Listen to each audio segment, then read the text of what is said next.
ओम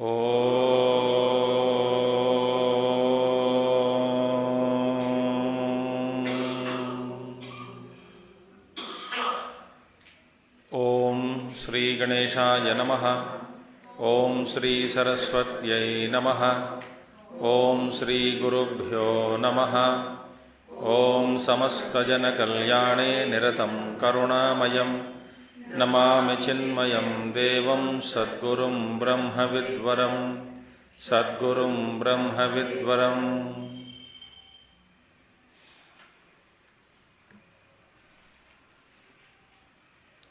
ओम व्यासं वसिष्ठनप्तारं शक्तेः पौत्रमकल्मषं पराशरात्मजं वन्दे शुकदातं तपोनिधिं। व्यासाय विष्णुरूपाय व्यासरूपाय विष्णवे नमो वै ब्रह्मनिधये वासिष्ठाय नमो नमः।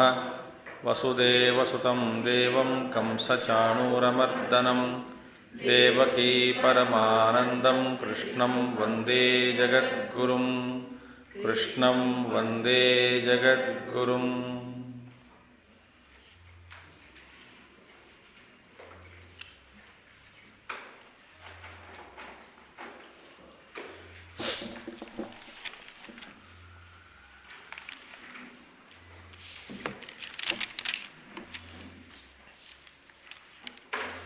चातुर्वर्ण्यं मया सृष्टं गुणकर्म विभागशः तस्य कर्तारमपि मां विद्यकर्तारमव्ययं।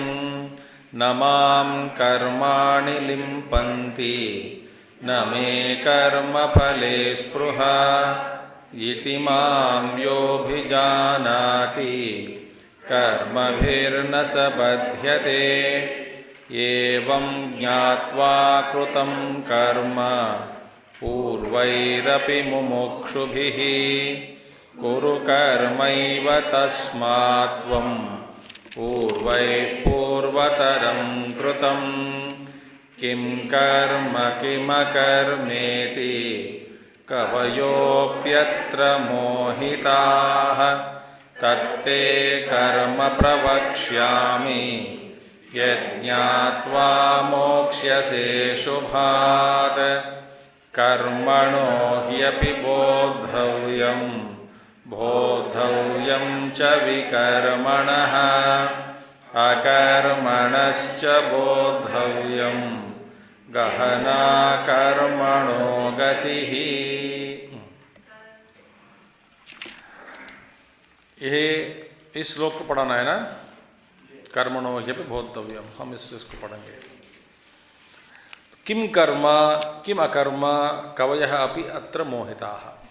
तो भगवान कहते हैं तो ये जानना जरूरी है। इससे पहले क्या कहा भगवान ने, एवं ज्ञात्वा कृतम कर्म पूर्वैरपि मुमुक्षुभिः। तो प्रश्न उठाया कि आचार्य जी ने, भाष्यकार ने उठाते हैं प्रश्न कि फिर तो ठीक है, आप कहोगे हमसे, आप कहेंगे हमसे कि ये भगवान श्री कृष्ण तुम कह दो हमसे, क्या कहना है अर्जुन, तुमको यह कर्म करना पड़ेगा, करो, तो मैं करूँगा। पूर्व ही माने जैसे पूर्वी लोग, तुम्हारे से पहले वाले, मुमुक्षुभिः पूर्वम कृतम, जैसे वो लोग कर्म किए थे उसी तरह तुमको करना है। ये विशेषण क्यों जोड़ दिया आपने? जैसे पहले वाले किए थे कर्म तुम्हारे पूर्वज लोग, वैसे ही तुम कर्म करो। ये विशेषण जैसे पहले वाले किए मुमुक्षु लोग, इसी तरह तुम भी करो, ऐसा ये विशेषण जोड़ दिया। इस विशेषण क्या क्या प्रयोजन है? हाँ? तो आप सिंपल ये आज्ञा दे सकते हैं कि अर्जुन कर्म करो, तो मैं करूँगा। जैसे पूर्वज लोग ने किए थे वैसे कियो, वैसे करो। क्योंकि इनका आंतर्य क्या है भगवान समझा रहे हैं, माने ये संबंध है, पिछले श्लोक और इस श्लोक का संबंध।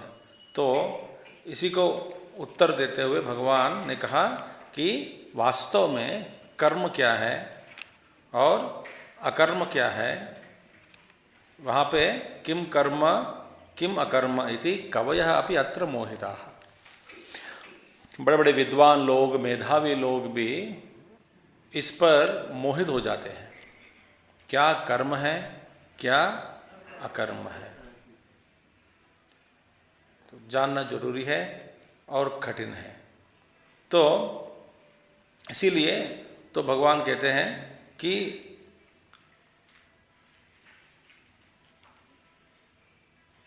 कर्म अकर्म और गहना कर्मणो गति। यह कर्म की गति जो है ना, बड़ा गहरी है, बात बताएंगे। तो तत्ते कर्म प्रवक्ष्यामि, तो इसलिए तुमको कर्म के बारे में बताऊंगा। कर्म माने कर्म क्या है, अकर्म क्या है। प्रवक्ष्यामि यद ज्ञात्वा मोक्ष से अशुभात, अशुभ से तुम्हारा मोक्ष हो जाएगा, माने मुक्ति मिलेगी तुमको।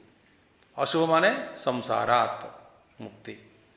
न च एतत् त्वया मंतव्यम, तुम कभी ऐसा मत सोचो कि कर्म नाम देहादि चेष्टा लोक प्रसिद्धम, सिर्फ हाथ पैर उठाने का काम है कर्म। अकर्म माने तद अक्रिया तूष्णीम आसनम, चुपचाप बैठने का काम अकर्म है। किम तत्र बोद्धव्यम इति, इसमें क्या समझने की क्या बात है, वो तो सब सरल है, प्रत्यक्ष है। जो हाथ पैर हिला रहा है उसी को कर्म कहो, जो चुपचाप बैठे हैं उसको अकर्म कह दो, इसमें क्या दिक्कत है समझने की।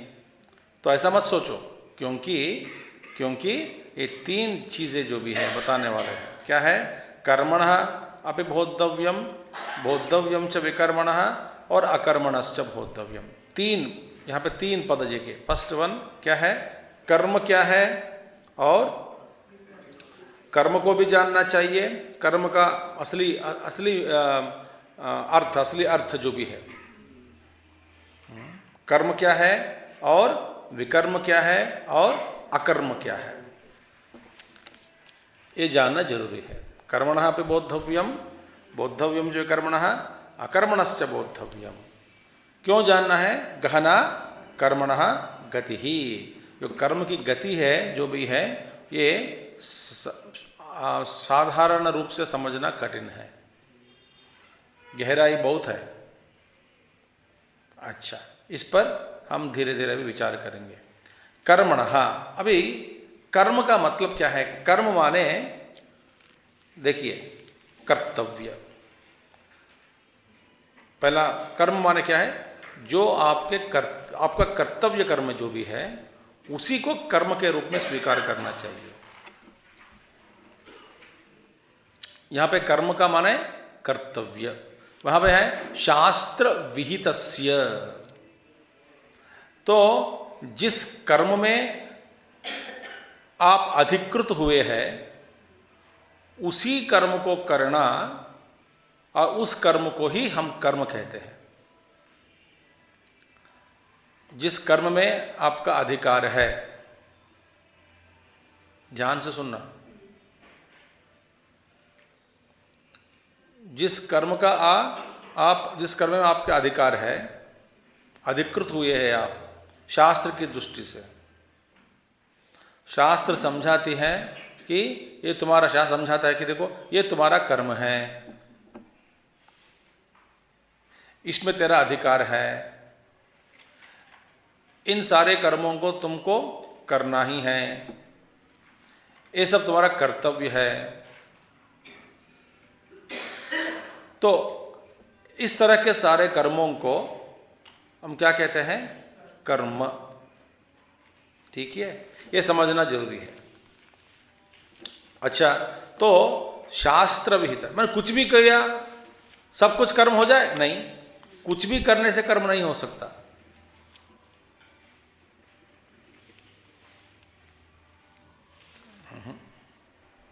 देखिए वास्तव में आप जरा सोचो, आप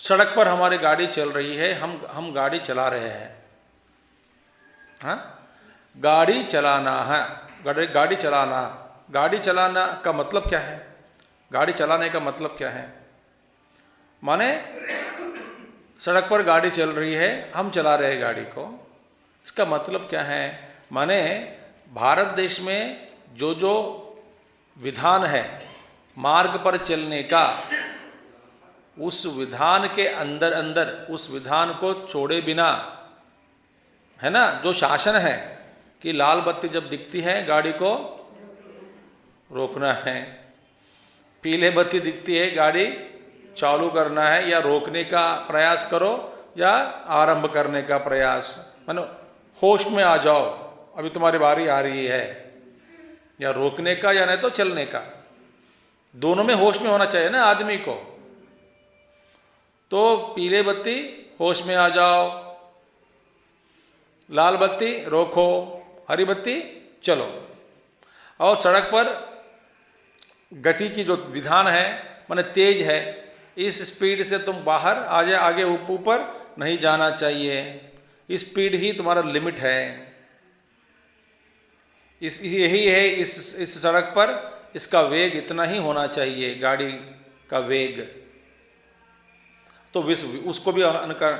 और भारत में आपको दाहिने या बाहिने चलाना गाड़ी, बाहिने सड़क पर, दाहिने कभी नहीं जाना, कभी ओवरटेक करना हो तो दाहिने से करना है, बाहिने से नहीं करना। ये सारे जो विधान हैं, गाड़ी हम चला रहे हैं, मुझे चलाना आता है, माने ये सारी चीज आ गई कि नहीं। तो चलाने का, ये चलाना इस एफॉस्ट्रफी के अंदर लाकर चलाना मतलब क्या है, ये सारे चीज को अपनाते हुए, उसका पालन करते हुए, यही धर्म का पालन करते हुए। ये किसने किया विधान? कोई विधान दिया, सरकार ने दिया, या ये शास्त्र है। गाड़ी चलाने का, सड़क पर चलाने का जो शास्त्र है, उस शास्त्र को अपनाते हुए गाड़ी जब चलाते हैं, उसी को चलाना कहते हैं। समझ आ गई बात? उसी को कर्म कहते हैं। नहीं, जैसे हम चाहते हैं वैसे चलाएंगे गाड़ी, इसको चलाना नहीं कहते। नहीं जाना। तो इसी तरह जीवन में सर्वप्रथम हम सबको यह जानना चाहिए कि हमारा कर्तव्य क्या है, और हमको कर्तव्य उपदेश देने वाला कौन है? शास्त्र। शास्त्र। उस शास्त्र को समझाने वाला कौन होता है? आचार्य या गुरु। तो हमारे जीवन में पहला सर्वप्रथम सबको जानना चाहिए कर्म, माने कर्तव्य का ज्ञान होना ही कठिन है, ये आसान नहीं है, क्योंकि भगवान ने कह दिया कर्मणो गति गहना। वास्तव में कर्तव्य का ज्ञान हो गया हो, कर्तव्य बोध हुआ, तो फिर अपने आप जो अकर्म है, विकर्म है, सारे कुछ अपने अपने जगह पे चले जाते हैं। समझ में आएगा? आपको जो करना है उसके बारे में समझा दिया, आप उसी को कर रहे हैं, तो आपको जो करना है, यदि वही उसी कर्म को आप कर्म का आचरण कर रहे हैं, तो फिर दुराचरण नहीं होगा। तो फिर दुराचरण हो रहा है, इसका मतलब क्या है? हमारा कर्तव्य को त्याग दिया।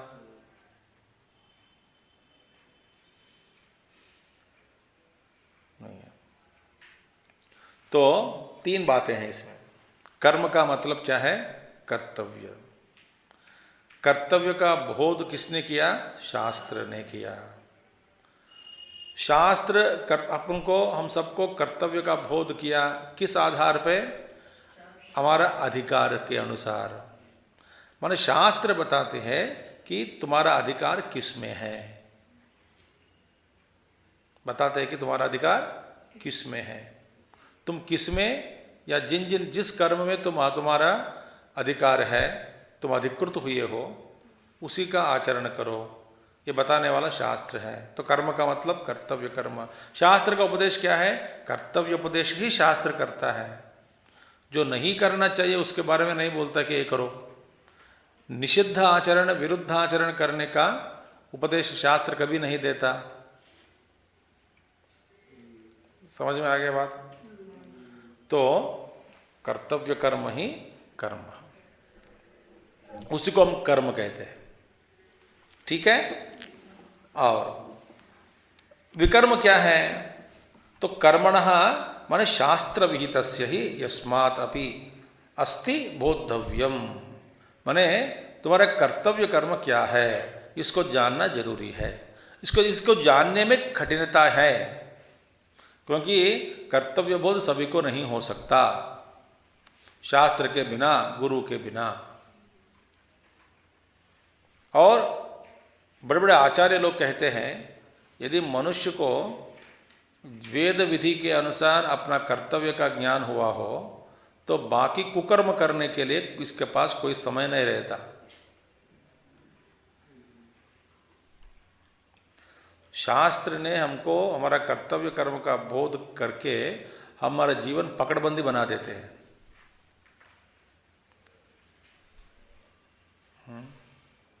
आप जिसको फुर्सत बोलते हैं वो तो अपने आप को एक गड्ढा खोदकर उसमें गिराने का काम है फुर्सत।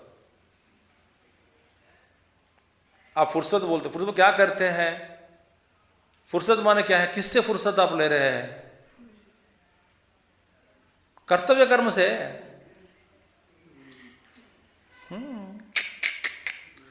हम फुर्सत में बैठे, फुर्सत में बैठने माने तो अपना कर्म जो था वो नहीं कर रहा हूं, कोशिश बेशरम दुनिया को समझा रहे, बता रहे कि मेरा कर्म जो है वो मैं नहीं कर रहा हूं। देखिए, तो नहीं, अपना कर्म का तुम नहीं कर रहे हो, इसका मतलब ही तुम कुकर्म कर रहे हो या विरुद्ध आचरण कर रहे हो। जो तुम्हारा कर्तव्य नहीं है उस पे तुम बैठे हो। तो इसलिए भगवान कहते हैं पहले कर्म का ज्ञान माने कर्तव्य कर्म का ज्ञान होना जरूरी है। कर्तव्य कर्म के मतलब देखिए, और थोड़ा अंदर गहरे जाएंगे तो हम सबको ये समझनी चाहिए कब किसके सामने क्या बोलना चाहिए, ये भी कर्तव्य है। जो बोलना है वो हम यदि नहीं बताते वो कर्तव्य कर्म नहीं है। जिसको समझाना है और जो जिस चीज़ को हमको हमारे बच्चों को या घर वालों को समझाना चाहिए वो समझाते नहीं। आजकल जो पेरेंट्स करते हैं ना, जो चीज़ बतानी है वो नहीं बताते हैं। जिस चीज़ के बारे में बात नहीं करना चाहिए उसी के बारे में बात करते हैं। माने जो चीज़ बतानी है वे नहीं बता रहे हैं ये लोग। इसका मतलब जो चीज़ नहीं बताना चाहिए वही बता रहे हैं। देखिए, क्योंकि नो हम जो चीज़ नहीं करना चाहिए वो भी हम नहीं बताएंगे, चुपचाप बैठे। चुपचाप बैठना भी तुम्हारे द्वारा नहीं करना चाहिए। तो दोनों तरह से अपना कर्तव्य से विमुख हो गए।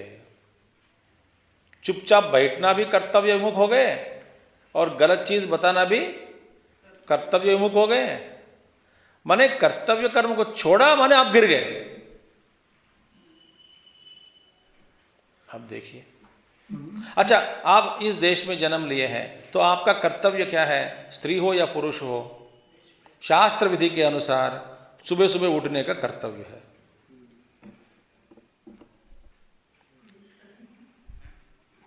क्या ठीक है, आज इधर ही समाप्त कर लेते हैं। सुबह सवेरे सवेरे उठने का स्त्री का काम भी वही है, गृहिणी का काम, और पुरुष का काम वही है। पुरुष को जल्दी उठकर नहाकर संध्या वंदन अनुष्ठान उनको जो करना है, जप तप इत्यादि नित्य कर्म, वो नित्य कर्म कह दिया। गायत्री जप करना नित्य कर्म है।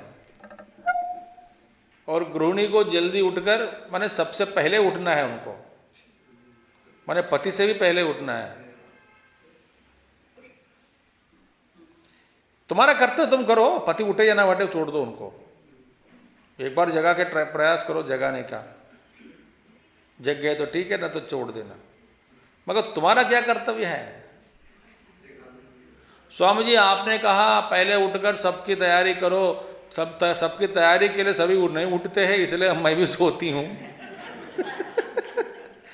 बाकी सभी लोग उठे तब उनकी तैयारी कर सकते हैं। सब सो रहे हैं तो फिर मैं क्या करूं, तो मैं भी सो जाती हूं। आपने कहा कि सुबह उठकर पति के लिए नहलाने के लिए पानी लगाओ, मैं जब ट्रेडिशनल मीनिंग बता रहा हूं मैं आपको। और पति उठे तब पानी रख सकते हैं ना नहाने के लिए, वो नहीं उठते तो क्या करें। आप बोले जल्दी जल्दी खाना वाना बना दो, बना कर रख देते हो, फिर खाने वाला कोई नहीं होता, सब होटल जाते हैं सुबह सुबह। अब ये छोड़ देना, पर आपका अपना स्वयं कर्तव्य कुछ है ना। गीता का पाठ करना, हमारे घर में बचपन में सोचते थे जब 5 बजे से 5:30 उठना है बचपन में। उठो 5 बजे 5:30 उठना चाहिए, नहीं तो गीता का श्रवण कराते रहते, मम्मी हमारी करती थी वो पाठ, वो जोर जोर से। फिर आपको कोई चांस ही नहीं है, सुनना ही पड़ेगा गीता श्लोक सुबह सुबह। विष्णु सहस्रनाम, ये सहस्रनाम, वो सहस्रनाम, बीच बीच में लात मारती थी, चल उठो करके पैर से, उठो जल्दी उठो। फिर यहाँ पे जो पाठ करते समय थोड़ा ऊंचा स्वर पे गाना होता है ना, माने लात मारती है, ऊपर जगा रही थी, उठो जगह। माने ये सब करना है, कर्तव्य कर्म है बस। सब उठने का सब मनुष्यों का कर्तव्य है। कम से कम इस देश में जितने लोग जन्म ले, कर्तव्य है। अच्छा, जो सुनना है वो नहीं सुना तो अपना कर्तव्य को छोड़ दिया।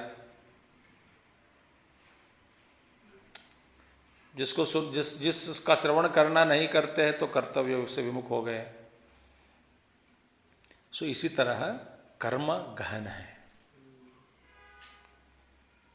क्या सुनना है, कब किस स्थिति में, कब बच्चों का बात मानना है, कब नहीं मानना है, यह भी कर्तव्य का बोध है। तो वास्तव में कर्तव्य इस पद के अंदर, इस शब्द के अंदर क्या क्या आ जाते पता नहीं। धर्म भी आ गया, अधर्म भी आ गया, है ना।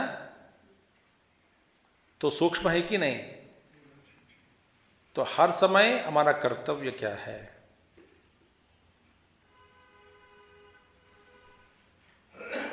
पहला ये जानो, ठीक है। बोद्धव्यम च अस्ति एव विकर्मणः। विकर्मण माने प्रतिषिद्धस्य।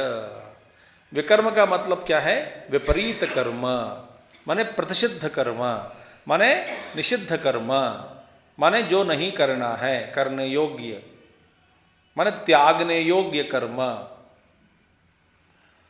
अब देखिए, आपको त्यागना है, आलसत्व को त्यागना है कि नहीं। तो आलसत्व को त्यागा तो जल्दी उठना हुआ। तो कर्तव्य कर्म में क्या आ गया, विपरीत आचरण का त्यागना, वो भी हुआ कि नहीं इसमें। जैसे भगवान आगे कहते हैं, दोनों बाकी दोनों आ गया करके इसी में आ जाते हैं। तो कर्म को जान लिया, सब कुछ जान लिया। तो विपरीत आचरण, विपरीत कर्म, यही है विकर्म। माने विहित कर्म को करना कर्तव्य है, विहित कर्मों को नहीं करना विकर्म है, माने कर्म है। विहित कर्म को करना कर्म है, और विहित कर्म को नहीं करना विकर्म।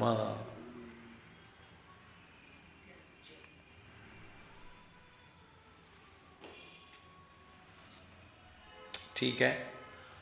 प्रतिषिद्धस्य तथा अकर्मणः च तूष्णीं भावस्य बोद्धव्यम अस्ति इति त्रिषु अपि अध्याहारः कर्तव्यः। तो ठीक है ना। तूष्णीं भाव, तूष्णीं भाव माने बिल्कुल कुछ नहीं करना। तो देखिए, विहित कर्म करना कर्तव्य, उसका विपरीत आचरण करना विकर्म, और अकर्म क्या है, कर्तव्य कर्म को नहीं करना, ये अकर्म हो गया। तो देखिए साहब, विकर्म विपरीत कर्म करना, अकर्म माने कर्तव्य कर्म को नहीं करना। माने अब देखिए, कर्तव्य कर्म अपना कर्तव्य नहीं कर रहे हैं तो उसमें क्या आ गया, विकर्म भी आ गया, अकर्म भी आ गया। आप बोलेंगे कि मैं तो कर्तव्य कर्म को छोड़ तो दिया, मगर और कोई विहित कर्म माने अकर्म मैं नहीं कर रहा हूं। अकर्म तो नहीं कर रहे होंगे, माने विशुद्ध कर्म तो बिना बैठे, मगर विपरीत कर्म कर रहे होंगे। हाँ, वो भी नहीं कर रहा हूं। भाई चुपचाप बैठना ही विपरीत कर्म हो गया, क्योंकि चुपचाप बैठे हैं। अब जरा ध्यान से सोचो इस पर, उदाहरण के द्वारा समझाते हैं। आप कहेंगे कि मैं चुपचाप बैठे हूं, ठीक है, आप चुपचाप बैठे रहे, ठीक है। ये स्वभाव सिद्ध है या इसमें आपका प्रयास है?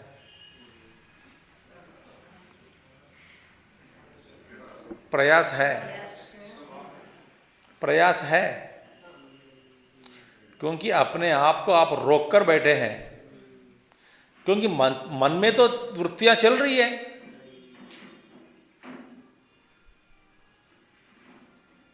बाद में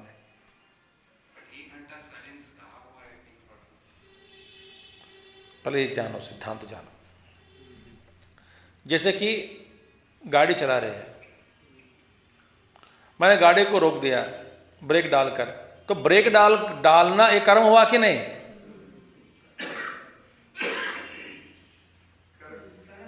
कर्म है।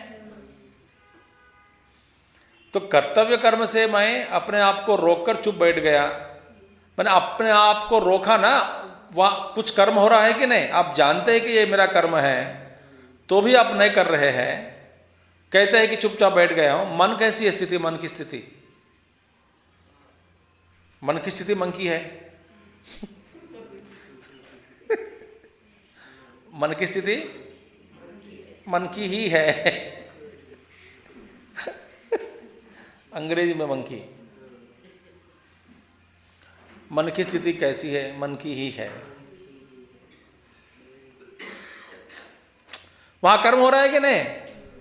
तो आप अपने आप को रोककर बैठे हैं। देखिए, तो अपने आप को अपना स्वभाव स्वधर्म से रोककर बैठना आपका कर्तव्य क्या नहीं है? तो इसीलिए कर्तव्य कर्म जहां नहीं हो रहा है, वहां पे ये विकर्म भी आ गया और अकर्म भी आ गया।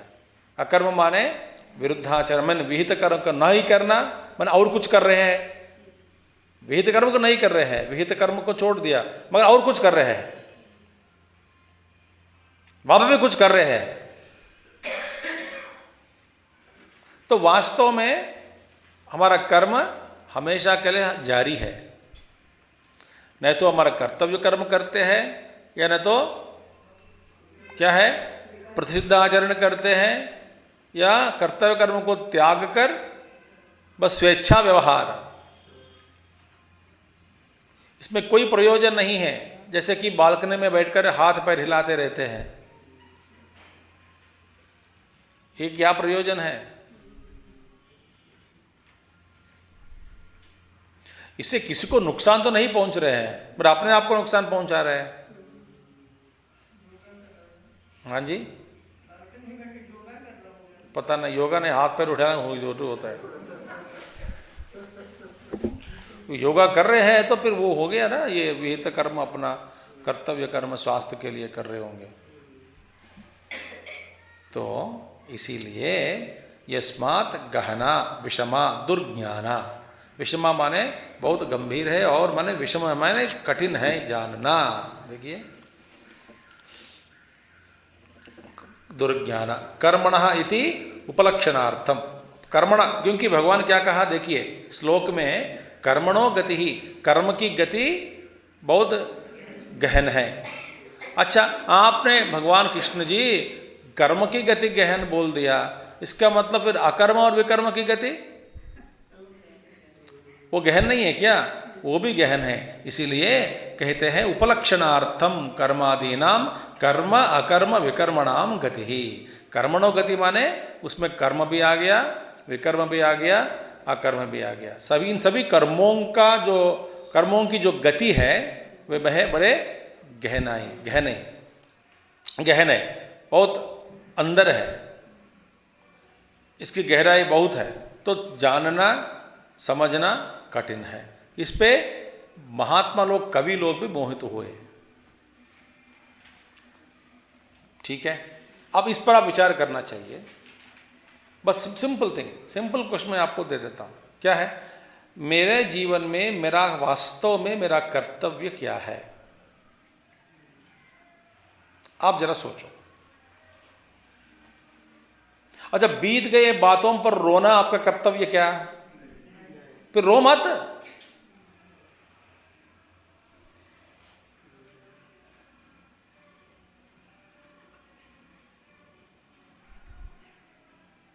हाँ, मेरे पिताजी मर गए, पापा मम्मी मर गई, मेरे बहन मर गई, वो मर गए, बेचा मर गए, बेटी मर गई।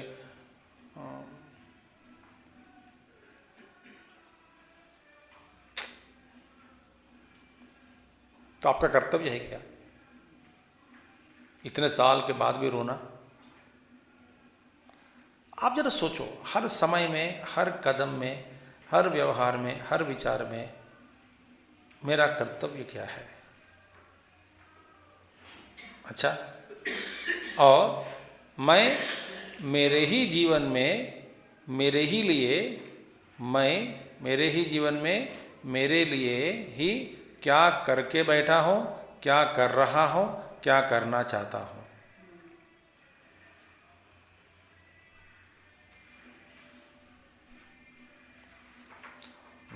ये भी प्रश्न उठो। मैं मेरे जीवन से मैं क्या कर रहा हूं? What am I doing with my life? आप अपने आप को एक प्लेकार्ड लेकर लिखकर दिखाते रहते हो, I am busy, I am busy, I am busy. वास्तव में बिजी का मतलब क्या है? किसमें बिजी है आप? कौन सा कर्म में? ये विरुद्धाचरण, अकर्म या विकर्म या कर्तव्य कर्म, किसमें बिजी हो गए आप?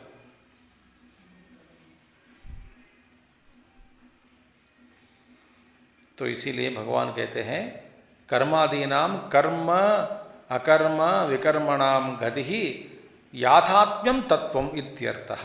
माने गति ही गहना, गहरा में क्या गहराई इसमें? याथात्म्य तत्वम, माने उसका यथार्थ स्वरूप, याथात्म्य तत्व को जानना। कर्म का क्या तत्व है? अकर्म और विकर्म का भी तत्व को जानना चाहिए। और दो चीज हुए हमारे जीवन में, हम बड़े भाग्यवान हैं। क्या है? हमारा कर्तव्य का बोध और कर्तव्योन्मुख होने के लिए उत्साह। यदि ये दो मिल जाते जीवन में, बस अपना जीवन बन गया। बंद करो दरवाजा। दो चीज क्या आवश्यक है? कर्तव्य का बोध और कर्तव्योन्मुख होने के लिए, कर्तव्योन्मुख माने मुंह मोड़कर बैठना नहीं, कर्म करना है। कर्तव्योन्मुख होना माने कर्तव्य करना, करने के लिए उत्साह। हमारा कर्तव्य कर्म हम करने के लिए उत्साह होना चाहिए, उत्साह। आप जरा सोचो, आप उत्साहित होकर उठते हैं रोज या नहीं? उत्साहित होकर नहाते हैं या नहीं? उत्साहित होकर खाना बनाते हैं या नहीं? उत्साहित होकर नौकरी करते हैं या नहीं? उत्साहित होकर अपना अपना कर्म करते हैं या नहीं? निरुत्साहपूर्वक कर रहे हैं तो आपका मन नहीं लग रहा है, इसका मतलब कर्तव्य कर्म ठीक ठीक नहीं कर पा रहे हैं। माने कर्तव्य आचरण में लोप पड़ गया, लोप आ गया। दो ही प्रश्न। तो अंग्रेज में बोलना है, इसी को अनुवाद करना है, तो I must know what are my duties of my life, then I must also learn to perform them with inspiration. Simple चीज, दो ही चीज। तो किम पुनः, क्यों? इसीलिए भगवान कहते हैं तत्वम को जानना कठिन है। इसमें क्या है? किम पुनः तत्वम कर्मादेह यद बोद्धव्यम वक्ष्यामि इति प्रतिज्ञानम प्रतिज्ञातम उच्यते। जैसे आपने कहा इससे पहले प्रतिज्ञा किया, तत्ते कर्म प्रवक्ष्यामि, है ना? पहले प्रतिज्ञा किया कि नहीं? मैं तुमको समझाऊंगा, पढ़ाऊंगा। फिर क्या है उसके बारे में, जिसके बारे में आपने प्रतिज्ञा किया, जो जानने योग्य, बोद्धव्यम वक्ष्यामि, जो जानने योग्य चीज़ जो है, असली चीज़ जो है, मैं तुमको समझाऊंगा। कर्म का रहस्य कुछ इससे पहले आपने कहा, वचन दिया कि प्रवक्ष्यामि, मैं प्रतिज्ञा, उसके बारे में बताओ। किम पुनः तत्वम, वो तत्व के बारे में समझना कठिन है। मैं कर्म के बारे में समझाऊंगा, कर्म के पीछे कोई तत्व है, उस तत्व का जो आपने मैं समझाऊंगा करके प्रतिज्ञा किया, तो अभी उस तत्व के बारे में उस पर विस्तार कीजिए, है ना। अब इस श्लोक का व्याख्यान जरा पेज घुमा के देखिए कि इतने पेज है। आने वाले श्लोक माने 18वां श्लोक का व्याख्यान, ठीक है। तो पहले तैयार हो जाओ। अब स्वामी जी ये गीता कभी खत्म नहीं होती क्या? अब इसका व्याख्यान है। मैं आपसे पूछता हूं, मैं आपको संक्षिप्त रूप में बता दूं या विस्तार से? विस्तार से। तो फिर कभी पूछना नहीं हमसे कि ये कब खत्म होगा, ठीक है। अब देख लीजिए ना, घुमा के पलट के देखो। बाप रे, मुझे देखकर मेरे को हैरान हो गया मैं, बाप रे इतना बड़ा होता है। तो प्रश्नोत्तरी चलेगा, इस पर शास्त्र पर विचार करेंगे, शास्त्र का बोध क्या है, फिर शास्त्र में लोप आ जाता है न तो इसका शास्त्र का प्रयोजन निष्प्रयोजन हो जाता है। बोध ऐसा समझने से लोग गलत तरीके से इसको समझते हैं, इस श्लोक को। उसको भी भगवान शंकराचार्य जी उसको व्याख्यान करते हैं कि कुछ लोग ऐसा समझते हैं इसको, वैसा वास्तव में ऐसा गलत है। क्यों गलत है ऐसा समझना? जैसे मैंने व्याख्यान किया वही करेक्ट है, ये सब चीज़ बताएंगे, ठीक है। ये सब यज्ञों में हम नहीं करते हैं। यज्ञ माने जैसे कि कॉन्ट्रैक्ट के रूप में चले जाते हैं, एक हफ्ते में एक चैप्टर पढ़ाओ, कॉन्ट्रैक्ट है वो, 7 दिन में कुछ ना कुछ बोलना। इसी को हम 15 मिनट बोल सकते हैं। कर्मणि अकर्मया पश्येत अकर्मणि अकर्मया सब बुद्धिमान मनुष्य से एक तक कृष्ण का, बस सिंपल चीज़ है। पर हम धीरे धीरे एनालाइज करते जाएंगे तो बहुत सारी चीज़ है, ठीक है। तो आप हमको क्या दिया? ठीक है। कर्मण्य कर्मय पश्येत अकर्मणि च कर्मयः स बुद्धिमान् मनुष्येषु स युक्तः कृत्स्न कर्मकृत्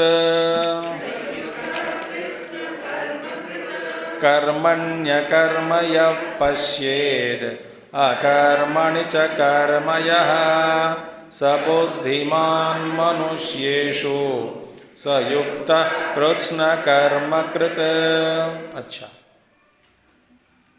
भगवान कहते हैं कर्म में अकर्म को देखो, अकर्म में कर्म को देखो। ऐसा जो बुद्धिमान मनुष्य समझते हैं वही है वास्तव में सभी कर्मों को करने वाला, सब कर्मों को करने वाला वही है, ठीक है। ये श्लोक का अर्थ है। श्लोक का अर्थ क्या है? कर्म में अकर्म को देखो, अकर्म में कर्म को देखो। वास्तव में जो व्यक्ति के अंदर ऐसा ज्ञान हो जाता, इस तरह का ज्ञान हुआ, तो वही है बुद्धिमान है। और वही बुद्धिमान वास्तव में सब कर्मों को करने वाला बन जाता है, सब कर्म, ठीक है। माने ये एकदम मुक्त हो गया हो पुरुष, तो कोई बंधन ही नहीं है।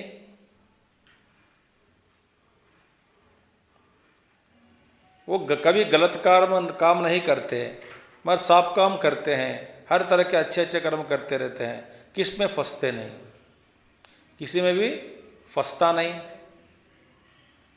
कर्म का लेप नहीं होता, और अपने आप में मौज मस्ती में रहते हैं। अलसत्व कुछ भी नहीं है, सब कर्म करते हैं। और कर्म आचरण में बड़े ऐसा जोर लगा कर करते हैं कि लोग समझते हैं कि सोचते हैं कि भाई इतना है।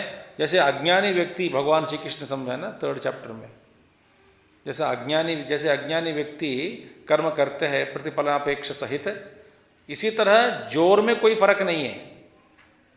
ज्ञानी के कर्म में जिस जोर से वो लगाता है, कर्म करते हैं, उसमें कोई फर्क नहीं है, मगर अपेक्षा नहीं है, कर्तृत्व भाव नहीं है, बस जोर वैसे के वैसे ही है। तो दिखने वालों को लगता है कि जैसा अज्ञानी कर्म करते हैं इसी तरह ज्ञानी भी कर्म कर रहे हैं। वो भी बात करते हैं कि पैसा की बात करते हैं, फल की बात करते हैं, क्या कुछ करने की बात करते हैं, माने ऐसे ये गंतव्य स्थान है, ऐसा करना है, सबको प्रेरणा देते हैं, खुद कर्म करते हैं।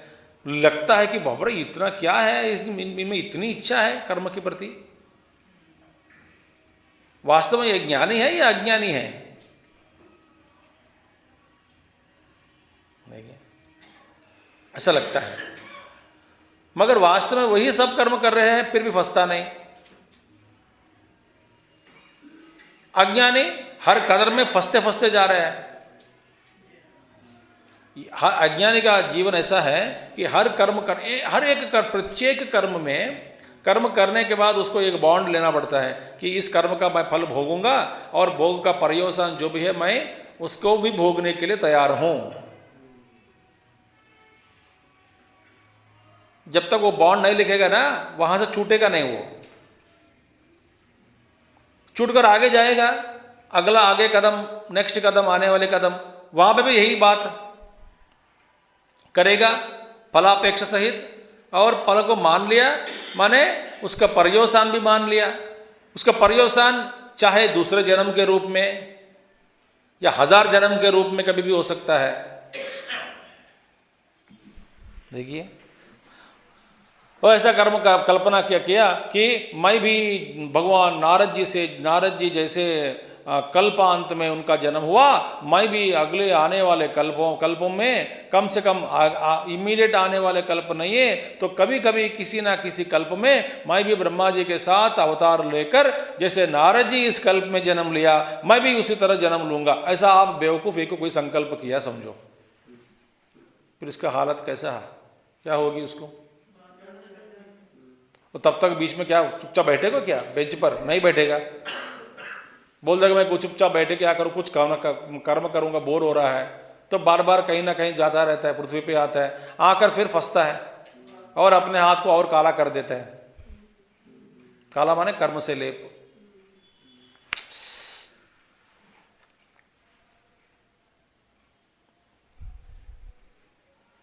और किसी के मन में आ जाता है कि मुझको भी ऐसा पैसा मिले, मैं भी राजा बनूं, मैं भी ये बनूं वो बनूं। नो। तो ज्ञानी और अज्ञानी दिखने में एक जैसा दिखता है, दिखते हैं दोनों एक जैसे ही करने में। जैसे हमारे गुरुदेव को देखो,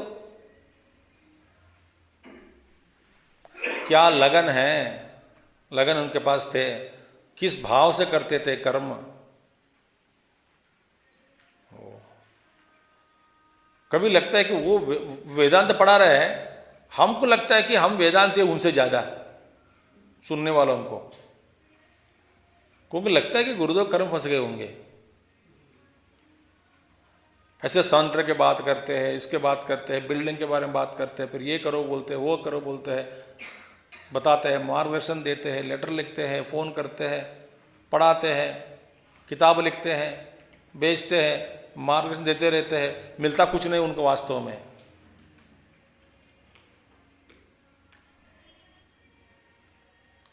तो ये चीज़ जो है बहुत समझना जरूरी है, और इस पर आप समझकर धीरे धीरे ध्यान करने लग गए हैं तो आपको ये मता होगा, लग जाता है कि जैसे कि गुरुदेव ने एक उदाहरण दिया करते थे कि अहंकार का योगदान क्या है इस कर्म में।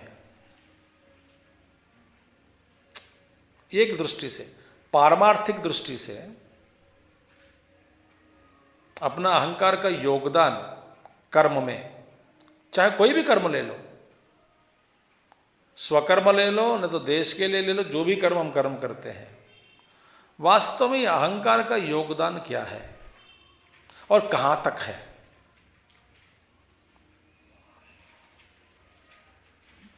और अहंकार, हमारे प्रेरणा अहंकार के, बिल्कुल अहंकार के बिना कर्म हो सकता है क्या? माने हम खाली हो गए, फिर हमारे द्वारा कर्म हो सकता है क्या?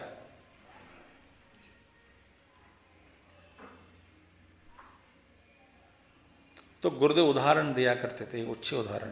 क्या है? एक आदमी नदी के किनारे बैठे हैं, नदी बह रही है तेज, पानी तेज बह रही है पानी। जैसे कि आप गंगा जी या नहीं तो उत्तरकाशी चले जाओगे, बड़े बड़े कंकर पत्थर होते हैं, उस पर बैठ के देखो, पैर आप पानी में थोड़ा सा डुबाकर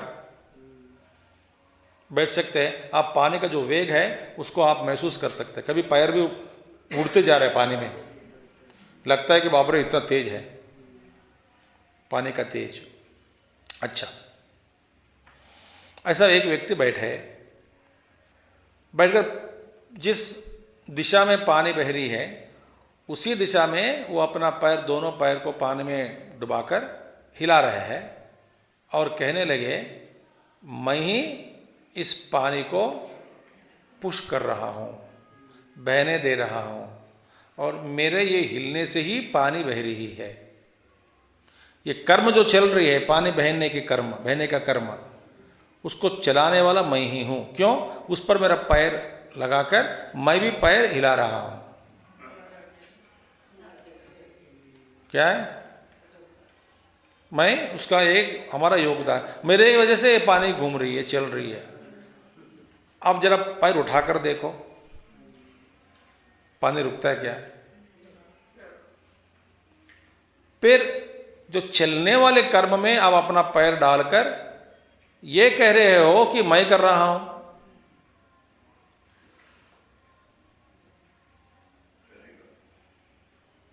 जरा सोचो।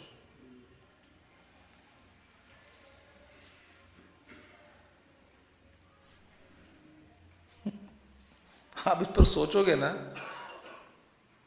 आपको हंसी आएगी।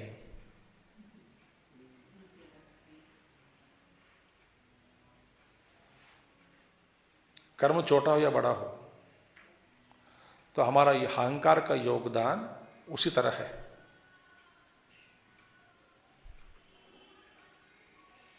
आप जरा निवृत्त होकर देखो, काम रुकता नहीं।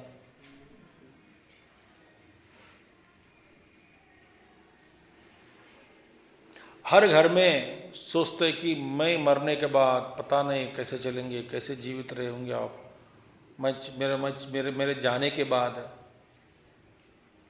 हाँ, चलता रहता है।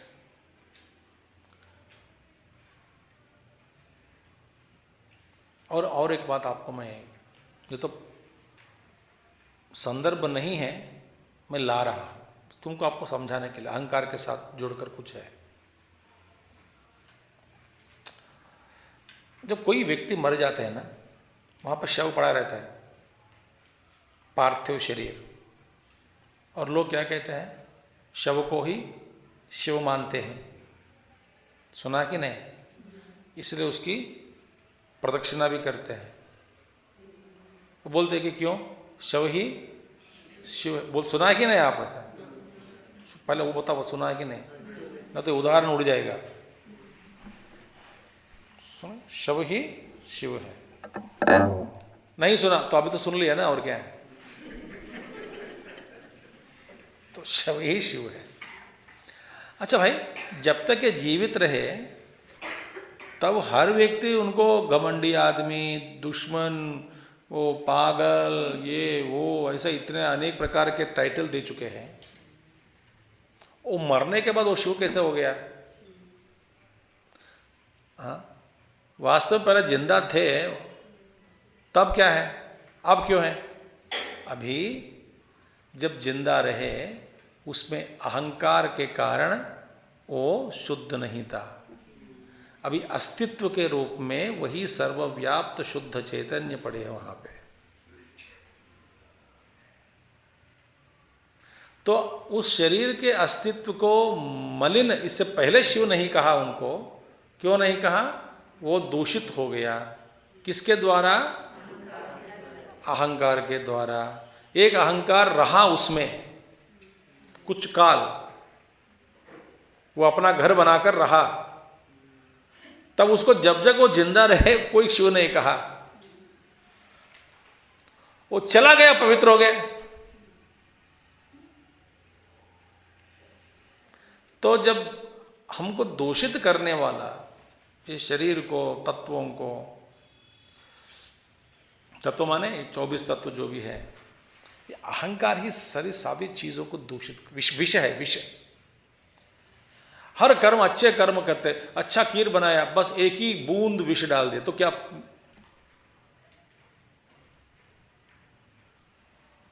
हर कर्म करते हैं, करने के बाद अपना अहंकार का विष जो डाल देते हैं, मैं किया,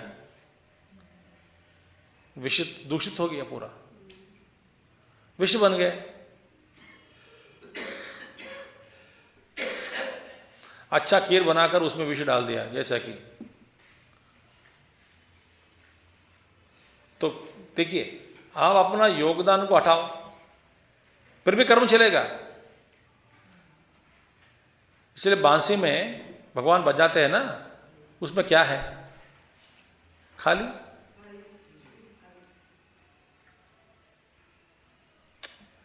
गुरुदेव कहते उसमें खाली इसलिए अपने पास रखते थे भगवान। जिसके पास कुछ है ही नहीं अंदर, जो खाली चीज है, उसी को अपने पास रखा है। गुरुदेव कहते थे भगवान जब श्री कृष्ण राधा जी को आलिंगन करते समय भी उन दोनों के बीच में ये पड़ी है बांसी, तो वहां छोड़ते नहीं। क्या ब्यूटीफुल!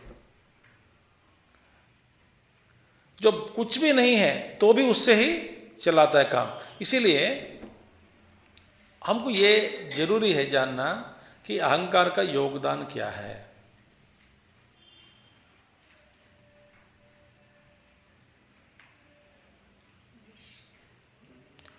और मैं कर रहा हूं, मेरापन को छोड़ने के बाद भी कर्म हो सकता है क्या? हो सकता है। करवाने वाला कौन है? प्रभु। जरा सोचिए, आपके द्वारा जो कर्म प्रभु के द्वारा किया जाता है, जो भी कर्म आपके द्वारा उस कर्म का प्राकट्य हो रहा है, उसमें आपका कोई संकल्प नहीं है, उसमें आपका कोई स्वीय रचना नहीं है, दृष्टि नहीं है, कुछ भी नहीं है, मगर आपके द्वारा ये कर्म हो रहा है, तो फिर उस कर्म में आपको थकावट कभी नहीं होती।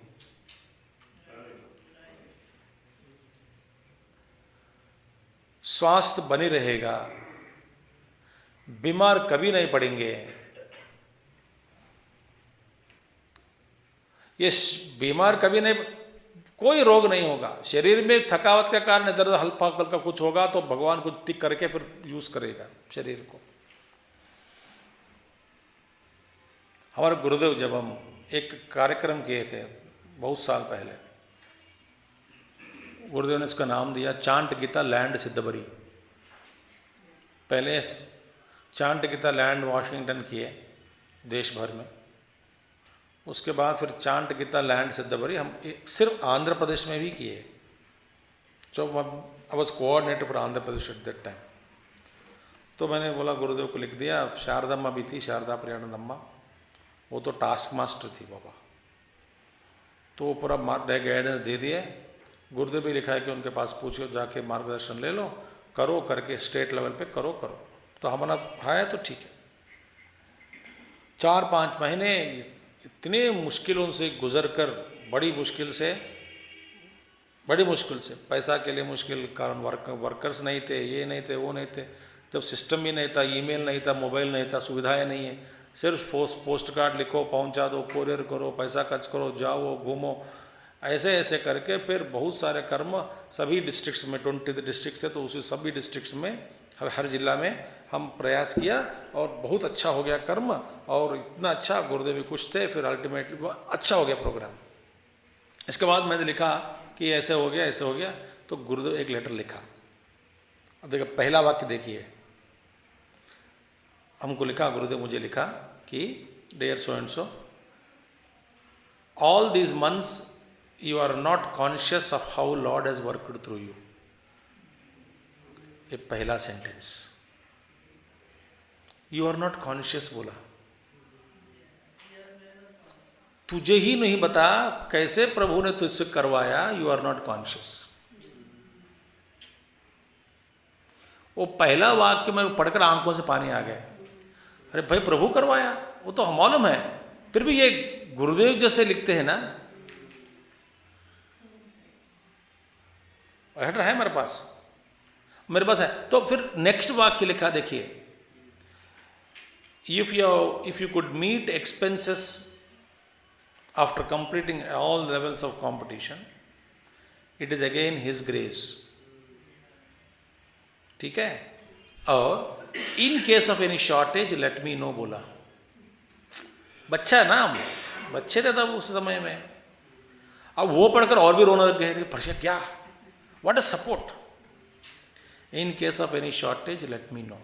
तो मैंने फिर तुरंत कहा गुरुदेव को 4000 सरप्लस, अब ये करने 20,000, 20 साल पहली बात है, मैं 4000 कम मत समझो। तो गुरुदेव लिखा, तो फिर ठीक है, good, open an separate ledger account and use it for next year. तो ये कभी कभी जीवन में 1-2 बार अनुभव हो गया हो कि आपको, आपके अंदर ये मेरापन, मैं कर रहा हूं, मेरे द्वारा किया जा रहा है, ये भी एक तरह का अहंकार है। इन दोनों को हटने का बाद भी कर्म हो सकता है। ये ऐसा अनुभव आपके जीवन में कभी 1 या 2 बार भी हुआ हो, और उस कर्म के द्वारा गुजरते समय आप अपना मन के बारे में जरा, मन की स्थिति बाद में एनालाइज करके देखोगे, इसका विश्लेषण करके देखोगे, तो आपको ये महसूस होगा कि उस समय में न तो मेरे को भूख लगी थी, या न तो किसी खाने का आपको भूख नहीं, स्वास्थ्य बनी रही, और मेंटल बुद्धि में, मन में सच्चे संकल्प हैं, अच्छे विचार आने लग जाते हैं, और कर्म अवलीन, माने जो भी कोई प्रयास बिना प्रयास ही हमारे द्वारा हो जाता है।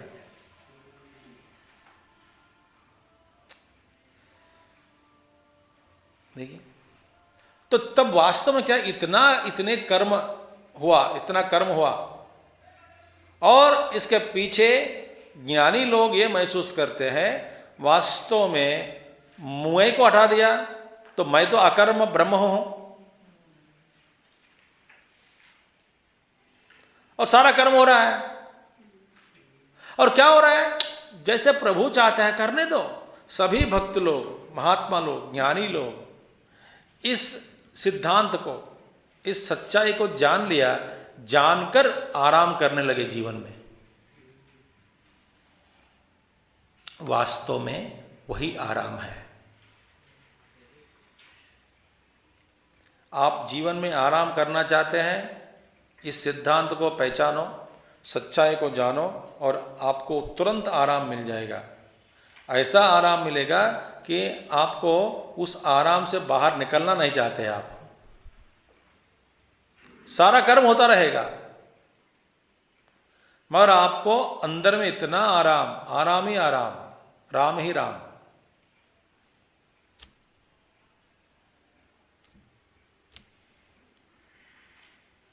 बस ठीक है। और हम इस हमारे मन के अंदर ऐसी एक भावना आ जाए, फॉर एग्जाम्पल ऐसे कि ये नहीं, ऐसा नहीं होना चाहिए, ऐसा होना है,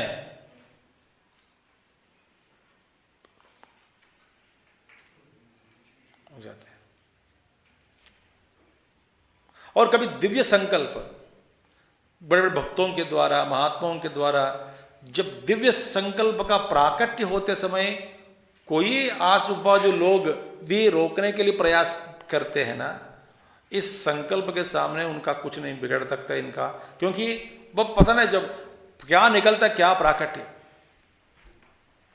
तो दिव्य संकल्प के जब दिव्य, वो जानना चाहिए कि ये हमारा संकल्प नहीं है, वो ये दिव्य संकल्प है। इसका प्रमाण क्या है? ये हो रहा है, काम शुरुआत होने से पहले ही ऐसे शुभ सूचक हो रहे हैं, सब योगदान आ रहे हैं, ये दिव्य कर्म होने वाले हैं। हम फिर निवृत्त होकर हमारा अहंकार को नहीं डालना बीच में और कर्म होने दो, हो सके तो अपना योगदान दो, न तो चुपचाप बैठो। ऐसा बैठना चाहिए लोग।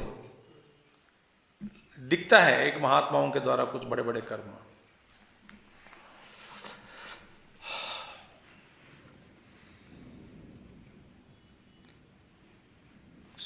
So very very secret, subtle, sublime, divine things they are. देखिए इतना क्यों? आप बच्चे का एक श्रृंगार तभी कर सकते हैं जब बच्चे अपने आप को पूर्ण शरण हो जाते हैं, हिले बिना बैठ जाते हैं बच्चा, तो मम्मी उसको श्रृंगार कर सकती है कि नहीं? तिलक लगा सकते हैं, ड्रेस पहन सकते हैं, बाल सजा सकते हैं, खूब अच्छा ये कर सकते हैं, वो कर सकते, सुंदर बना सकती है। जो बच्चा मानने के लिए तैयार नहीं है, वो तिलक लगाकर बाल सजा समय तिलक को फिर गेप निकाल दिया, हाथ से पहुंचा दिया, और फिर तिलक लगा समय बाल को ऐसा गड़बड़ कर दिया। देखिए, ऊपर कपड़ा पहन से नीचे का उतार दिया, नीचे पर से ऊपर का निकाल दिया, तो ऐसा बच्चे तो क्या करेगा? बच्चे हैं ऐसे बच्चे, शर्ट पहनते समय निकर को निकाल फेंक देते, भाई निकर ऊपर पहन देते, क्या कर सकते हैं? इसीलिए ये अकर्मा देखिए ये सब जानना चाहिए। जानने के बाद कर्म और अकर्म दो शब्द को लेकर के भगवान आगे समझा रहे हैं। इस शब्द में, इस श्लोक में कर्म का मतलब क्या है? सब चेष्टाएं। इस श्लोक में कर्म का मतलब क्या है? सभी चेष्टा। जो आप व्यापार करते हैं, कर्मणि कर्म क्रियते इति व्यापार मात्रम, माने व्यापार मात्रम माने एनी एक्शन इन जनरल। यहां पे कोई भी आप व्यापार करते हैं, इस श्लोक में पहले श्लोक का अर्थ क्या है?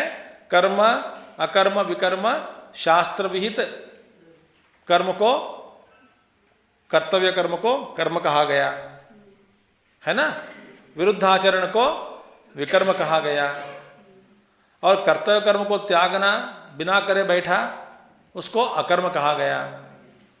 ठीक है? और सारे कर्म और अकर्म माने अकर्म हो, कर्म हो, विकर्म हो, इन सभी में कुछ चेष्टाएं है कि नहीं?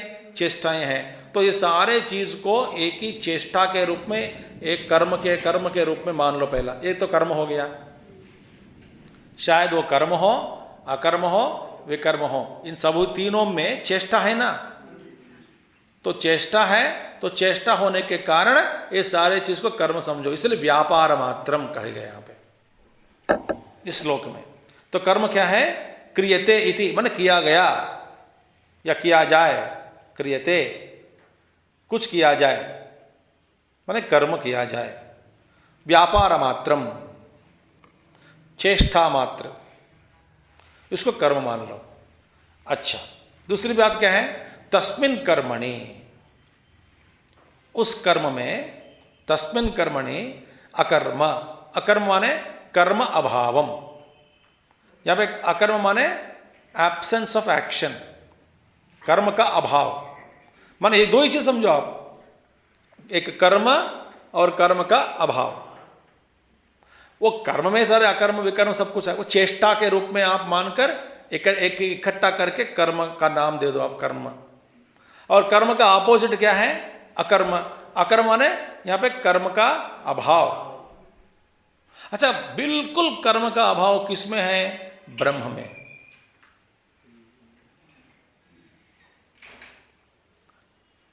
तो वो अकर्म कहां है? क्या है वो? ब्रह्म।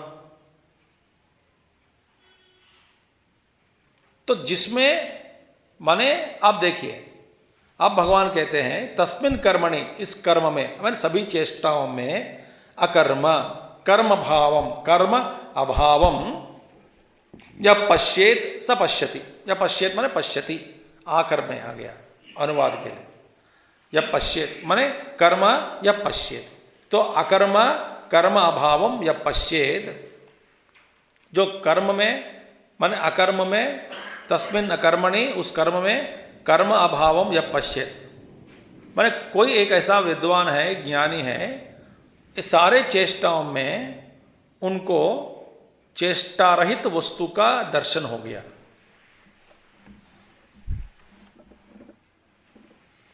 उदाहरण देते हैं, उदाहरण बाद में देखेंगे, पहले जैसे कि कर्म में अकर्म या पश्येत, माने कर्म हो रहा है मगर वास्तव में आपको महसूस नहीं हो रहा है कर्म हो रहा है। उदाहरण पृथ्वी ले लो, पृथ्वी घूम रही है कि नहीं, तो आपका महसूस क्या है, अब अनुभव क्या है, अकर्म। तो कर्म हो रहा है, वास्तव में हम देख रहे हैं अकर्म को, ठीक है, देखिए, तो ये अकर्म है मगर कर्म चल रहा है वहां पे।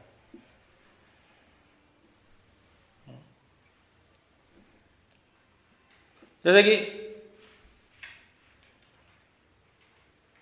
भगवान शंकराचार्य उदाहरण देते हैं आगे बाद में, जब आप बस में बैठकर चल रहे हैं, पेड़ पहाड़ सब कुछ स्थिर है मगर आपको लगता है कि घूम रहे, पीछे जा रहे हैं, आप स्थिर है, वहां पे अकर्म है मगर कर्म दिख रहे हैं। पृथ्वी घूम रही है, कर्म हो रही है, मगर आपको अकर्म का अनुभव। वास्तव में बाहर कोई पेड़ पहाड़ नहीं घूम रहा है, नहीं हिल रहा है, कहीं नहीं जा रहा है, वहीं खड़े हैं, मगर आपका अनुभव क्या है, हिल रहा है। और गाड़ी में बैठकर आप क्या कर रहे हैं, आपकी गति हो रही है। विमान में चलते समय आपकी गति का अनुभव भी नहीं हो सकता। हालांकि जब कुछ मेघ के द्वारा गुजर रहा है तो पता लगता है कि कुछ देखिए ये मेघ पीछे जा रहा है, ये मेघ, तो मेघ के देख करके हमको लगता है कि हमारी गति हो रही है। वास्तव में आपको कोई महसूस नहीं होता, इसलिए आप खा पी सकते हैं, मजा कर सकते हैं, कॉफ़ी चाय भी पी सकते हैं।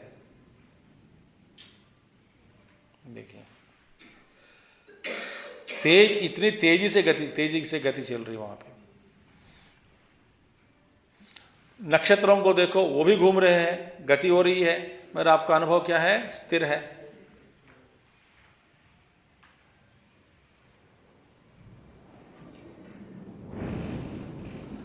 तो कर्म में अकर्म को देखना, अकर्म में कर्म को देखना। देखिए कोई आदमी चुपचाप बैठे हैं बिना काम, और मगर बिना काम बैठने के लिए बड़े जोर से उनका प्रयास जारी है, अंदर में अपने आप को रोककर बैठा है। देखिए जैसे कि चार लोग बैठकर एक संकल्प किए कि हम 1 घंटा कोई भी बात नहीं करेगा, जो पहला बात करेगा वो हारेगा, ठीक है। आपस में चारों में ये बस ये बात बांध ली, फिर बैठ गए। ये हर एक व्यक्ति बाकी तीनों को देख रहे थे, कौन हारेगा करके। बेचारा आधा घंटे के बाद किसी को ऐसा लगा कि उनके जीवन में कभी इतना महसूस नहीं हुआ कि शांति का अनुभव कभी नहीं हुआ। उन्होंने पहला बोला कि क्या बात है यार, आधा घंटे हो गए कोई बात ही नहीं किया, करके बात किया। फिर तुरंत दूसरा, तू हार गया। फिर तीसरा बोला, अरे पागल है क्या, क्यों बात किया। फिर चौथा बोला, तीनों हार गए, मैं जीत गया। चारों के चार बात हो गई। माने ये आधा घंटे अपने आप को रोक कर बैठे हैं, और अपने आप को रोकने का भी एक बड़ा काम है। देखिए तो अकर्म नहीं है, वो भी बड़ा कर्म है।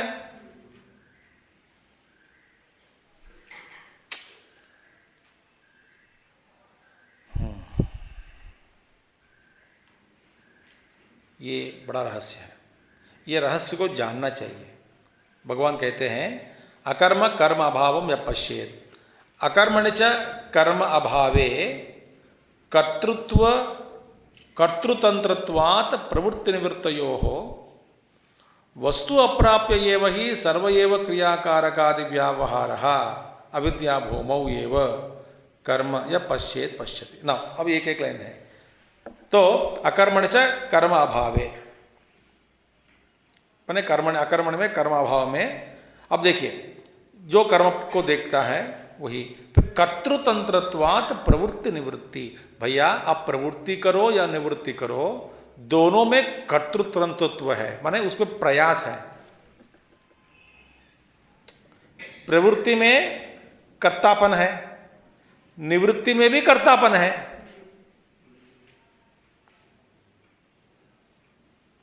मैं 2 महीने से सिगरेट नहीं पी रहा हूं, तो कर्तापन आ गया कि नहीं? मैंने 2 महीने से सिगरेट नहीं पी रहा हूं, ये रोज गिन रहा है। जैसे सभी लोग रिटायर होने से पहले आखिरी में 67 डेज, 65 डेज, 22 डेज तो बोलते रहते हैं। मैं सभी लोगों से सुना हूं ये।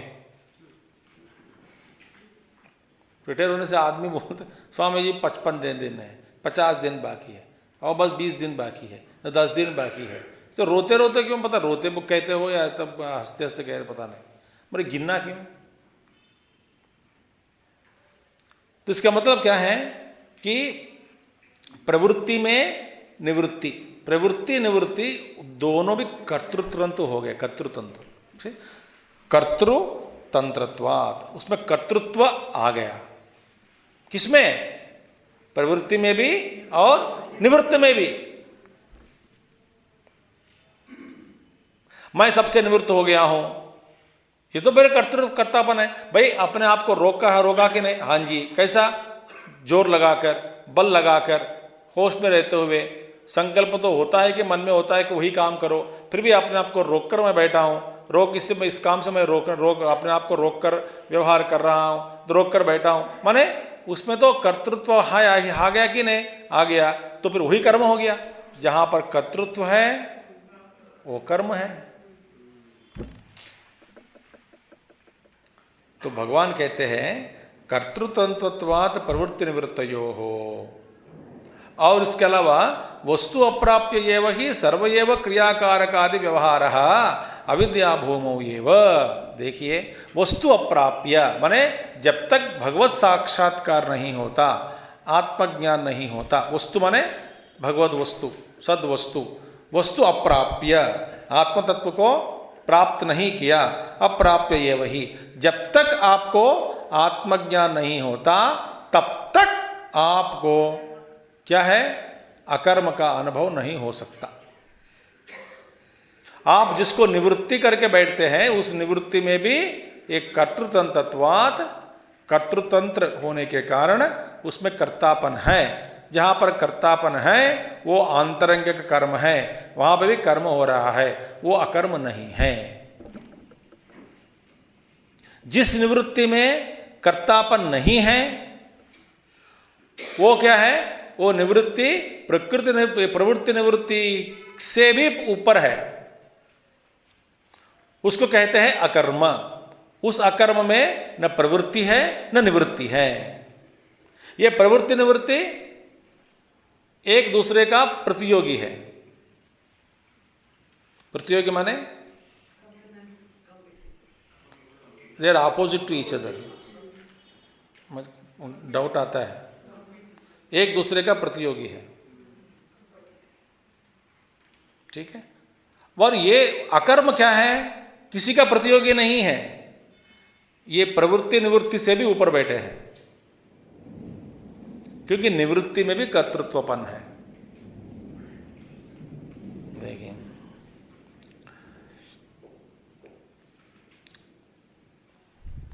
इस तत्व को जिसने जाना वो अपना शरीर को, प्रारब्ध को छोड़कर अकर्म में बैठ गया। क्योंकि जहां पर कर्तृत्व बुद्धि आ गया वहां पे भी फिर कर्म हो रहा है। कर्म होने का फिर उसका फल भी होगा, फल होने से उसका फिर भोगना पड़ेगा, ये सारा संसार छूटेगा नहीं। उसमें एक विचित्र रूप के अहंकार भी आ जाता है, रूप का एक अहंकार, विचित्र रूप का, कि मैंने त्याग दिया, मैंने छोड़ दिया, आजकल मैंने ऐसा काम करना छोड़ दिया।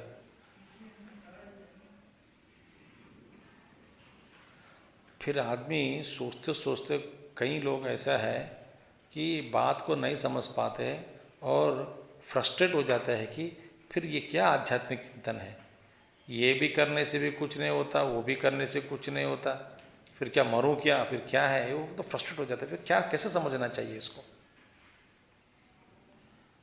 अब प्रवृत्ति में भी आप कर्तृत्वापन है तो मान लेते हैं, निवृत्ति में भी कर्तृत्व बुद्धि आ गए, और जब तक परमात्मा का ज्ञान नहीं होता तब तक वस्तु अप्राप्य सर्वैव क्रियाकारक, बाकी सभी कर्म क्रिया और कारक आदि व्यवहार, सभी व्यवहार अविद्या भूमि में ही हो रहा है। अविद्या भूमौ एव, माने अविद्या अज्ञान में ही हम कर्म कर रहे हैं। तो अविद्या ही इसका आधार है, किसका, निवृत्ति का भी। जो प्रवृत्ति का प्रतियोगी जो है ना, जिसको हम निवृत्ति कहते हैं, उसका आधार क्या है, अविद्या। तो सारे अविद्या भूमि में चल रही है कम संसार, तो इसमें कोई ज्ञान नहीं है। फिर क्या है, तो इसीलिए कर्तव्य कर्म को पकड़ो और कर्तृत्व बुद्धि को त्याग दो।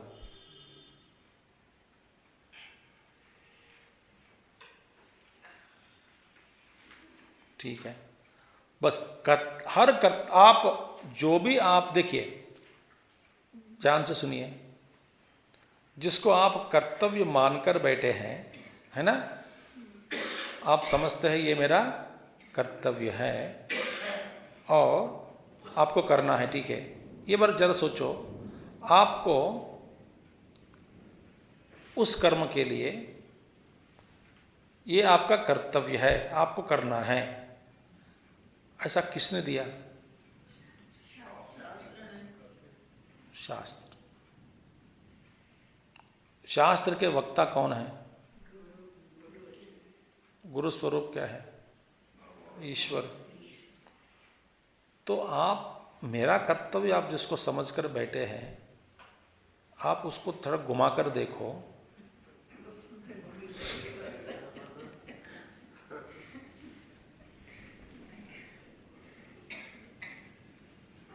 घुमाकर देखो क्या बात आ जाती है। तो भगवान मुझको इस कर्म में नियुक्त किया गया,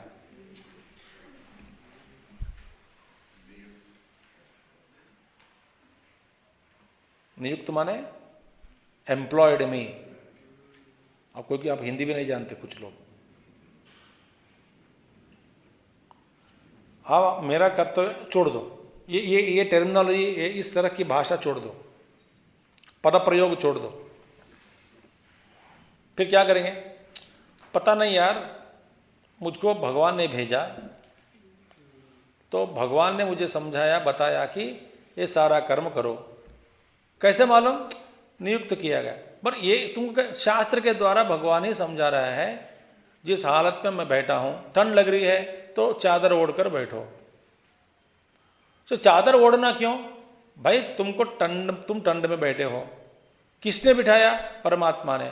तो परमात्मा तुमको सूचित कर रहे हैं कि भैया एक चादर ओढ़कर बैठो।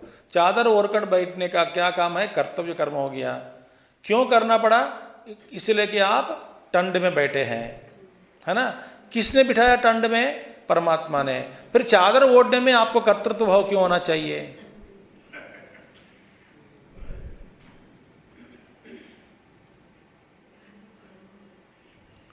हाँ, उन्हीं का काम मैं कर रहा हूं, ठीक है, समझो। मुझको नियुक्त किया गया, इस कर्म में है तो ये कर्म करो, भगवान ने कहा, उनको समझा दिया करने के लिए, उन्होंने काम दिया, मैं कर रहा, बस। तो मेरापन भी छोड़ दो।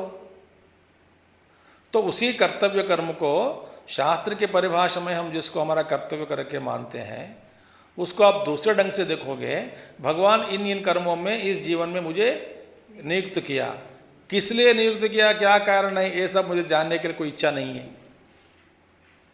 बस सिर्फ इसी को मानता हूँ कि भगवान है, भगवान ने मुझे नियुक्त किया, भगवान ने हमसे कहा कि ये सब करो। इसका प्रमाण क्या है? भाई शास्त्र प्रमाण है, अनुमान प्रमाण लगाओ। तुम जिस परिवार में जन्म लिया उसी परिवार का सेवा करना तुम्हारा कर्तव्य बन गया। उसको कर्तव्य के भोज में स्वीकार मत करो। उसको भगवान ने नियुक्त किया कि इस परिवार में तुम इन लोगों को देखभाल देखना है, इसीलिए हमको मैंने देखभाल देखना है, ऐसा भगवान ने नियुक्त किया। इसका प्रमाण क्या है? अनुमान लगाओ। अनुमान क्या है? इसीलिए मुझको इस परिवार में जन्म लेना पड़ा, दिया भगवान ने। ये परिवार में जन्म दिया है ना, इसका मतलब इन लोगों को देखना है। इस देश में जन्म लिया, इसका मतलब इस देशवासियों के लिए भी कर्म करना है, इस देश की संस्कृति के लिए कर्म करना है। स्त्री रूप में एक आप जन्म लिया तो फिर स्त्री का धर्म करो, आचरण। पुरुष के रूप में, भाई पुरुष का कर्म क्यों करना है? भाई तुमको पुरुष का जन्म दिया, किसने दिया? प्रभु।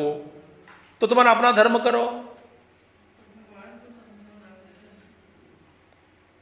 तो पहला इस भावना से कोई भगवान है, क्योंकि मैं जानता हूं कि मेरा जन्म मैं स्वेच्छा से नहीं लिया, मुझे दिया गया। तो इसीलिए मेरे सामने जो जो कर्म है, जो अनुमान लगा सकते हैं, शास्त्र भी प्रतिपादित करते हैं, गुरु भी बता रहे हैं, और हमको भी महसूस हो रहा है कि मैं यहाँ पर इस माहौल में बैठा हूँ तो ये कर्म मेरा हो सकता है, तो इसलिए कर्म करो। दिया है परमात्मा, मुझे नियुक्त किया गया, उसका काम के लिए मैंने भेजा, उसका काम करो और वापस चले जाओ। बस इसमें कोई मुझे लेने देना कुछ है ही नहीं। ऐसा त्याग दो, छोड़ दो सब, बात खत्म।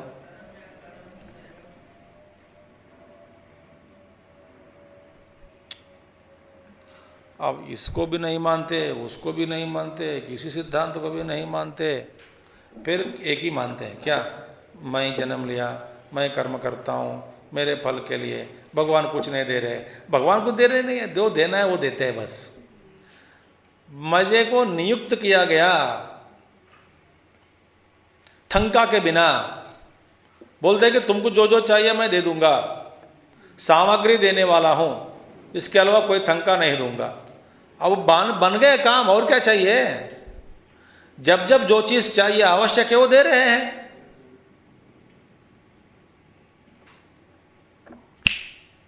इसीलिए भगवान कहते हैं आप वस्तु अप्राप्य ये वही सर्व एव क्रियाकारकादि व्यवहार अविद्या भूमो एव, ये पहला जानो।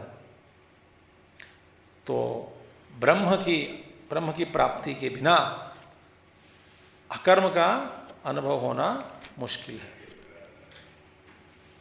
तो वास्तव में कर्म भी हो रहा है, होने दो। मैं अकर्म हूं, तो कर्म में अकर्म जिसको जो देख सकता है, और अकर्म में कर्म को देखना, माने जोर जबरदस्त रोककर बैठने से भी अंतःकरण में निवृत्ति में भी कर्तृत्व भाव होने के कारण कर्तृतंत्रत्वात् तंत्रत्वात् उसमें भी कर्म हो रहा है। ऐसा जो जानता है वही वास्तव में सब कर्मों को करने वाला है, जो फंसेगा नहीं किसी में भी।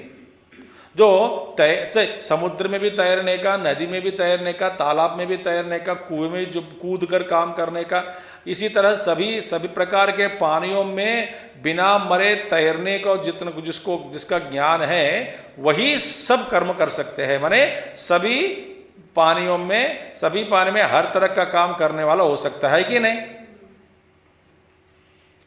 इसी तरह आत्मज्ञानी जो कर्म में अकर्म, कर्म अकर्म में कर्म जान लिया, तो हर सब काम कर सकते हैं।